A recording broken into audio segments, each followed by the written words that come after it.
friends, it is Alina Alive, and I'm a holistic nutritionist who helps people find balance through wellness advice or practices, nutrition tips, and lifestyle habits. So in this video, we're going to be going over my what I eat in a day for clear skin practices. So let's get started.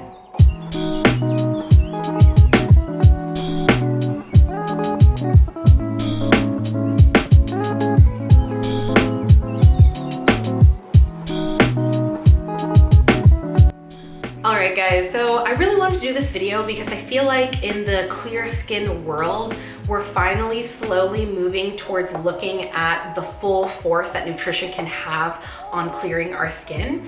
And I feel like I wish that I knew some of these practical steps and these practical meals and drinks that I could make that were affordable and weren't super elaborate. I feel like we focus a lot on the topical aspect of clearing our skin, but not the holistic and deeper rooted cause of our acne and skin issues, whether that's skin scarring or even wrinkles and preventing that. So with all that said, let's dive into what I like to eat. All right, so first things first, I love starting out my day with a big cup of lemon water. Now, lemon water is packed with antioxidants that help our skin protect itself from UV rays and environmental toxins. Through the lemon water's ability to not only balance our stomach's pH, but also stimulate more different types of stomach acids to come into our stomach, it can actually help to prime our digestive processes to break down our food more efficiently and prevent there from being any unprocessed foods that can later on rear their ugly heads on our skin. And of course, the vitamin C that is packed in lemons can also help with preventing wrinkles and promoting more collagen production. Although I do have to note that bell peppers have way more vitamin C than lemons, but they're a great daily source. Next up, I love hitting the gym and getting a good sweat on. Now, if you really don't want to move, or maybe you have an injury, or for whatever reason you can't really be moving a lot enough to sweat, sitting in a sauna is another great way of doing this. And sweating it out can not only help with detoxification of, these toxins that everybody talks about, but more practically, dead skin cells and the byproducts of our skin working to do cell turnover. So getting all of these oils and dead skin cells and even bacteria and even dirt and pollution from the air out of our cells from a deeper level by pushing out our sweat can really help with clearing up our skin and with promoting circulation on the skin. Moving on from there, right after my workout, I love having my berry green smoothie. I feel like I finally have found my rhythm when it comes to consistent smoothies that are also high in protein, especially as someone who is primarily plant-based. I always try to get most of my nutrients from plants.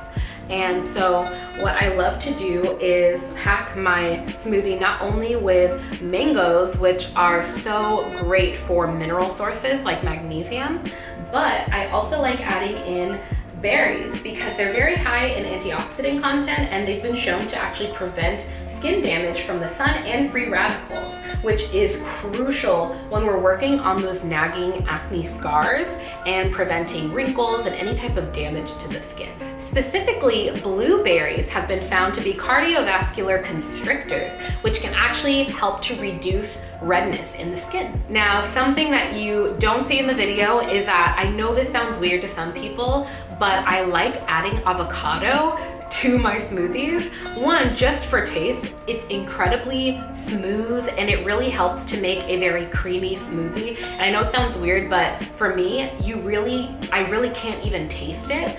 But on top of that, adding fats to our nutrients like our greens and our berries can actually help with the bioavailability of those nutrients. So it can actually up and increase the chances that our body actually absorbs and utilizes the nutrients that we're already consuming. Avocados are also packed with a whole class of antioxidant carotenoids, which are a group of antioxidants that really pack a punch to free radicals and really help to prevent our skin from becoming damaged from environmental factors. So even if you don't want to add it to your smoothies, adding it as avocado toast or having more guacamole, adding more of that to your diet can really help to promote more supple, soft, and protected skin.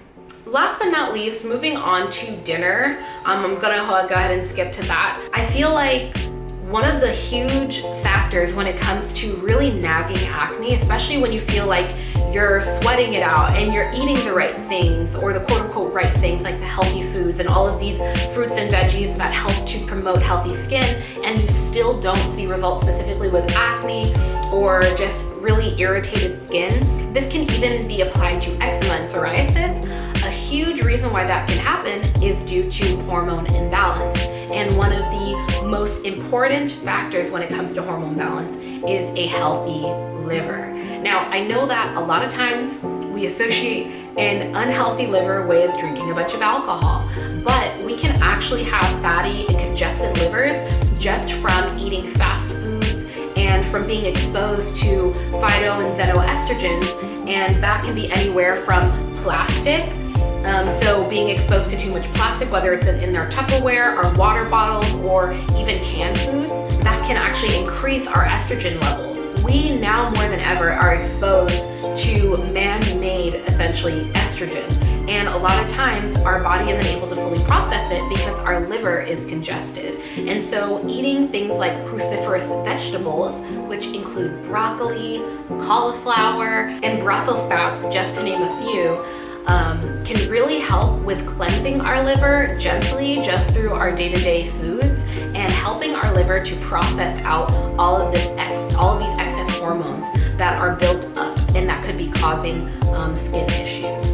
So what I love to do is have spaghetti that's packed with broccoli.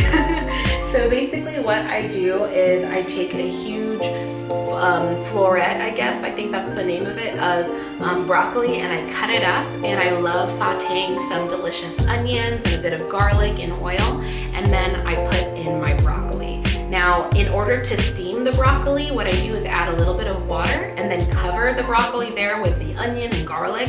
That way they can marry themselves together while the broccoli steams. And then I add in my tomato sauce and everything else that I like, you know, for my own spaghetti dish. And voila, that is your, that is your dinner that is delicious and nutritious, but also really packed with these liver supporting vegetables like these cruciferous broccoli. I also added in this interesting pasta that I got. I love that there's more pastas that are made out of things other than wheat flour or corn flour. So it's really cool to see that there's some that are made from quinoa and lentils, and Chris and I have been exploring a lot of those lately. All right, guys, I'm gonna go ahead and end the video here. I hope that you really enjoyed it and you got to find something out of it. The number one way to support this channel is through not only subscribing, but leaving a comment and hitting the notification bell, because I'm gonna be doing a lot more videos specific to women's health, but also specific to skincare, natural beauty, and ways that we can start shifting away from a lot of these chemicals that are in conventional things, and really tapping into the power of nutrition, lifestyle habits, and how really affordable a lot of this stuff can be to find balance. All right, guys, I'm gonna go ahead and wrap this up. And with that, I want to remind you to be gentle with yourself, because life is about the journey and not the destination. All right, I'll see you guys next time. Bye.